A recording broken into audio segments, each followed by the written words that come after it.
There's a leadership pattern that I see all the time.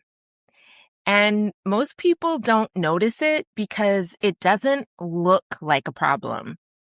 It looks like thinking. You sit in a meeting, you hear something, you understand it, maybe even immediately. And then the moment passes. Someone else speaks. The conversation moves on, and you stay quiet. Not because you didn't have something to say, but because something in you was still trying to figure out, is it safe to say it like that?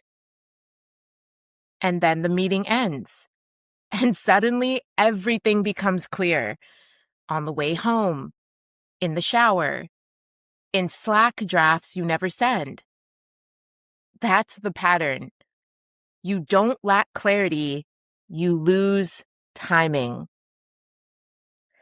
Hi, I'm Hala Kambian, and I'm a leadership clarity advisor. At Executive Intuition, we explore how clarity becomes leadership's time-saving currency. Because most people think the issue is communication, and it's not.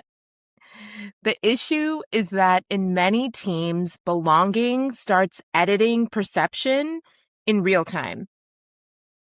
So what you think, what you notice, what you actually understand gets run through a filter before it becomes speech. Not consciously, more like, how will this land before, is this true? And that creates something interesting because you don't become less intelligent in the room. You become delayed in the expression of intelligence. So I saw this clearly in a leadership role I held inside a mission-driven organization. We were preparing for an org-wide review of departmental metrics. On paper, super straightforward. Everyone would share updates, we'd ask questions, we'd learn from each other. But something kept happening before the meetings. People started adjusting what they were willing to say. Not because they were hiding anything, but because they were thinking, how will this be interpreted? What does this say about me? And I noticed something across teams. The real conversation didn't happen in the meeting. It happened after. In Slack, in private messages, in side conversations that started with, what I wanted to say was ... And over time, I started realizing something a little uncomfortable. The organization wasn't lacking honesty. It was distributing honesty across different rooms. And the more that happened, the less clarity lived where decisions were actually made. So this is where I usually slow down a bit, because I sometimes like to use reflective tools and symbolic cards, not to predict anything, but to notice what's already happening underneath behavior. And two cards came up here: isolation in reverse and resource in reverse. So isolation is interesting because it's not just about being alone. It's about what happens when you stop hearing yourself clearly in the presence of others. Not because others are wrong, but because you become so focused on how things will land that your internal signal gets quieter. And then resource doubles that, because when internal clarity feels unreliable, you start looking outward for permission. Permission to speak, permission to trust what you noticed, and permission to take your own perception seriously. And that's the subtle shift here. It's not that people stop knowing. It's that they stop trusting what they know until it's confirmed externally. So this is where a specific leadership pattern shows up. I call it the empathic harmonizer. And most people in this pattern don't see themselves as avoidant.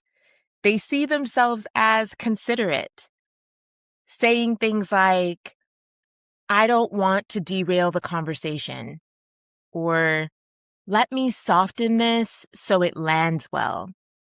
Or maybe I'll bring this up later privately. You might have even said to yourself, let me check how this will affect people first. And none of that is wrong.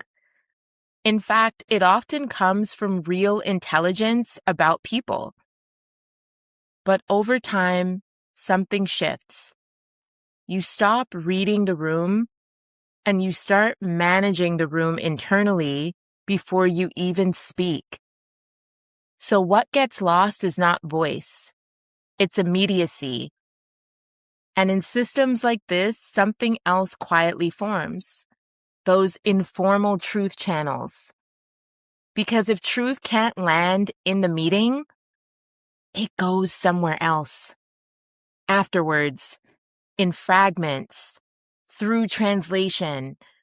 And this is where capacity starts to distort. You might even notice that a few people on your team, and it might even be you, become the interpreters of reality. Not officially, but in order for everyone to function. Over time, that creates a hidden dependency where peers and team members start relying on people who can hold what wasn't said out loud.